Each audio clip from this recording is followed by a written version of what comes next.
Hello friends, आज से हम एक नई सीरीज़ स्टार्ट करने जा रहे हैं जिसमें हम सीपीसी की प्रॉब्लम्स पे डिस्कस करेंगे और ये डिस्कशन हम ईयर वाइज स्टार्ट करेंगे।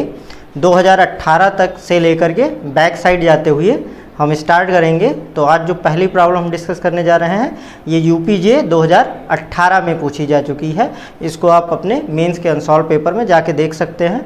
यूपी जुडिशरी का जो मेंस का प्रोसीजर वाला पेपर होता है उसमें सीपीसी वाले पार्ट में ही आपको प्रॉब्लम मिल जाएगी। तो 2018 में यूपीजे में प्रॉब्लम पूछी गई है, तो हम इसको डिस्कस करते हैं। पहले देखते हैं प्रॉब्लम क्या है।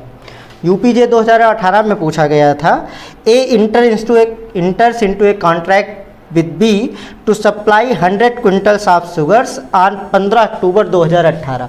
मतलब ये ए महोदय बी से 15 अक्टूबर 2018 को एक कॉन्ट्रैक्ट करते हैं जिसमें ये कॉन्ट्रैक्ट करते हैं कि वो बी को 100 क्विंटल ऑफ शुगर सप्लाई करेंगे। इसी के साथ साथ इसी डेट पे 15 अक्टूबर 2018 को ही ये सी और डी से भी एक सेपरेट कॉन्ट्रैक्ट करते हैं। मतलब एक कॉन्ट्रैक्ट उन्होंने बी से किया है कि वो 100 क्विंटल ऑफ शुगर सप्लाई करेंगे, फिर ये दूसरा कॉन्ट्रैक्ट 15 अक्टूबर 2018 को ही सी से भी करते हैं और डी से भी करते हैं। मतलब सी से भी इसी बात का कॉन्ट्रैक्ट करते हैं कि 100 क्विंटल ऑफ शुगर सप्लाई करेंगे और डी से भी यही कॉन्ट्रैक्ट करते हैं कि 100 क्विंटल्स ऑफ शुगर सप्लाई करेंगे। और दोनों कॉन्ट्रैक्ट एक ही डेट पे हुए हैं। मतलब 15 अक्टूबर 2018 को ही कॉन्ट्रैक्ट हुआ है, बी से भी, सी से भी और डी से भी। और तीनों लोगों को इन्होंने 100 क्विंटल्स ऑफ शुगर सप्लाई करने का ही प्रॉमिस किया हुआ है। अब ये प्रॉब्लम आगे कहती है कि ए फेल कर जाते हैं। मतलब ए, बी, सी और डी को वो शुगर सप्लाई नहीं करते हैं। तो अब ये प्रॉब्लम पूछती है कि क्या बी, सी और डी ए के खिलाफ एक जॉइंट सूट ला सकते हैं या बी, सी और डी एक सूट लाके एज ए प्लेंटिफ ज्वाइन कर सकते हैं। मतलब साथ साथ ही ए के ऊपर सूट ला सकते हैं।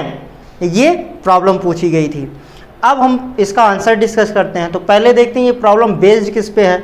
तो ये प्रॉब्लम जॉइनर ऑफ प्लेंटिफ्स पे बेस्ड है। और जॉइनर ऑफ प्लेंटिफ्स का प्रोविजन सीपीसी में कहाँ है? जॉइनर ऑफ प्लेंटिफ्स का प्रोविजन सीपीसी में आर्डर 1 रूल 1 में किया गया है। तो आर्डर रूल 1 को हम डिस्कस करते हैं, फिर देखते हैं इस प्रॉब्लम पे अप्लाई किस तरीके से होती है, फिर आंसर देखेंगे। तो आर्डर 1 रूल 1 ये कहता है कि मोर देन 1 पर्सन्स को किसी सूट में एज ए प्लेंटिफ ज्वाइन किया जा सकता है। मतलब प्लेंटिफ्स का ज्वाइनर हो सकता है अगर 2 कंडीशंस फुलफिल हो जाए। पहली, right to relief must arise out of same act और ट्रांजैक्शन। मतलब जो राइट टू रिलीफ प्लेंटिफ्स के पास है, मतलब जिसके लिए वो सूट ला रहे हैं, वो सेम एक्ट या ट्रांजैक्शन से एराइज होना चाहिए।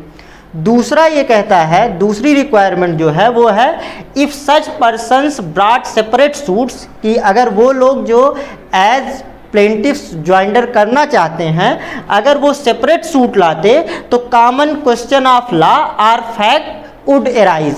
तो कोई लॉ या फैक्ट का कॉमन क्वेश्चन एराइज होता। तो किसी भी सूट में मोर देन 1 पर्सन्स के ज्वाइनर के लिए ये जरूरी है कि जो राइट टू रिलीफ है वो सेम एक्ट या सेम ट्रांजैक्शन से एराइज होना चाहिए। अब हम इस प्रॉब्लम में देखते हैं कि क्या ये सेम एक्ट या ट्रांजैक्शन से एराइज हुआ है। तो यहाँ पे जो ए ने कॉन्ट्रैक्ट किया है वो बी से अलग कॉन्ट्रैक्ट किया हुआ है, सी से अलग कॉन्ट्रैक्ट किया हुआ है और डी से अलग कॉन्ट्रैक्ट किया हुआ है। क्योंकि जब आप प्रॉब्लम देखेंगे तो इसमें यहाँ पे लिखा है the same day but C and D separately. तो सी बी से अलग कॉन्ट्रैक्ट था, सी और डी से अलग कॉन्ट्रैक्ट था। तो चूंकि बी, सी और डी से अलग अलग कॉन्ट्रैक्ट्स किए गए थे, इसका मतलब अलग अलग कॉन्ट्रैक्ट्स की ब्रीच हुई है। मतलब बी से जो कॉन्ट्रैक्ट हुआ उसकी ब्रीच अलग, सी से जो कॉन्ट्रैक्ट हुआ उसकी ब्रीच अलग है और डी से जो कॉन्ट्रैक्ट हुआ उसकी ब्रीच अलग है। तो यहाँ पे ये सेम एक्ट या ट्रांजैक्शन से राइट टू रिलीफ एराइज नहीं हो रहा है। इसलिए इस प्रॉब्लम का आंसर ये होगा कि बी, सी और डी एज प्लेंटिफ्स नहीं ज्वाइन कर सकते हैं। ये जो 2018 में प्रॉब्लम पूछी गई थी उसका आंसर होगा।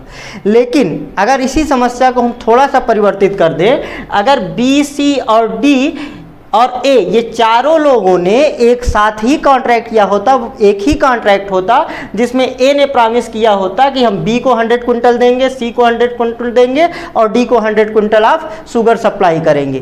तो यहाँ पे एक ट्रांजैक्शन होता, तो उस केस में राइट टू रिलीफ एक ही ट्रांजैक्शन से राइज होता, एक ही कॉन्ट्रैक्ट से राइज होता, तब बी, सी और डी एज ए प्लेंटिफ्स ज्वाइन कर सकते थे। लेकिन चूंकि यहाँ पे कॉन्ट्रैक्ट सेपरेट थे, ए ने बी से सेपरेट कॉन्ट्रैक्ट किया था, सी से सेपरेट कॉन्ट्रैक्ट किया था और डी से सेपरेट कॉन्ट्रैक्ट किया था, इसलिए जो राइट टू रिलीफ अराइज हो रहा है वो डिफरेंट ट्रांजैक्शन से अराइज हो रहा है। इसलिए इस प्रॉब्लम का आंसर ये होगा कि बी, सी और डी एज ए प्लेंटिफ्स ज्वाइन नहीं कर सकते।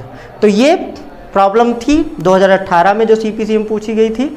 ये हमारा एक न्यू स्टार्ट है। अगर आपको ये पसंद आया हो तो आप इसको लाइक कीजिए, कमेंट में हमें करके बताइए कि आपको ये कैसा लगा, और हमारे नए वीडियोस के नोटिफिकेशन पाने के लिए हमारे चैनल को सब्सक्राइब कीजिए, इसको ज़्यादा से ज़्यादा लोगों के साथ शेयर कीजिए। और नेक्स्ट टाइम मिलते हैं एक नई प्रॉब्लम के साथ जो सीपी से पे ही पूछी गई होगी 2018 की अन्य प्रॉब्लम से। अब जब 2018 कंप्लीट हो जाएगा तो हम लोग 16, 13, 12 ऐसे बैक साइड चलेंगे। Thank you.